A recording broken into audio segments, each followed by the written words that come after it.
Aujourd'hui, monsieur l'habitant moyen est allé acheter une ampoule électrique d'une puissance de 100 watts.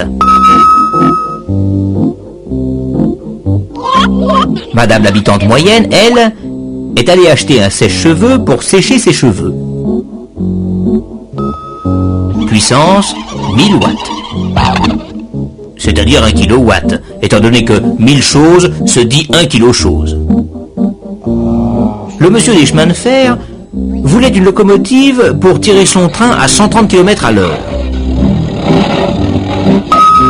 Puissance de la locomotive, 8 millions de watts. 8 millions de watts, ou, si vous préférez, 8 mégawatts, étant donné qu'un million de choses se dit un méga-chose. Watt, kilowatt, mégawatt, c'est la puissance des appareils, ce qu'ils peuvent faire. Mais pour le moment, ils ne font rien. Ils ne sont pas branchés sur le réseau. Le réseau, pourtant, est prêt. Dans les centrales, les alternateurs tournent. Les alternateurs, vous vous souvenez, l'aimant qui tourne devant des bobines.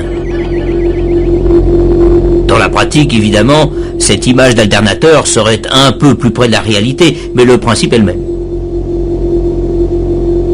Les bobines s'appellent le stator. L'aimant, qui en réalité est un électro-aimant, s'appelle le rotor. Il tourne par exemple à 15 000 tours minute et le stator délivre un courant alternatif triphasé d'une fréquence de 50 Hz, très exactement. Cet alternateur-ci a une puissance maximum de 900 MW. Mais actuellement, nous dit le monsieur de la centrale, il ne marche qu'à 30% de sa puissance, 300 MW. C'est-à-dire qu'à lui tout seul, il est en train de faire marcher l'équivalent de 300 000 sèche-cheveux de 1 kW chacun.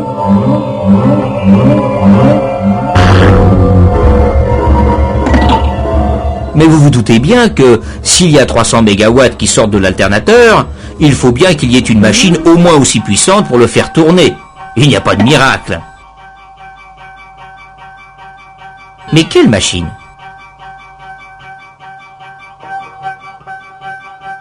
Dans les centrales, c'est toujours une turbine. Mais avec quoi la fait-on tourner ? C'est là que les messieurs des centrales se divisent en deux écoles. D'un côté, les hydrauliciens, ainsi appelés parce qu'il faut tourner leur turbine avec de l'eau des fleuves et des barrages. Les autres la font tourner avec de la vapeur qu'ils fabriquent en chauffant de l'eau dans une chaudière. Ceux-là, on les appelle des thermiciens. Ils se divisent d'ailleurs en deux.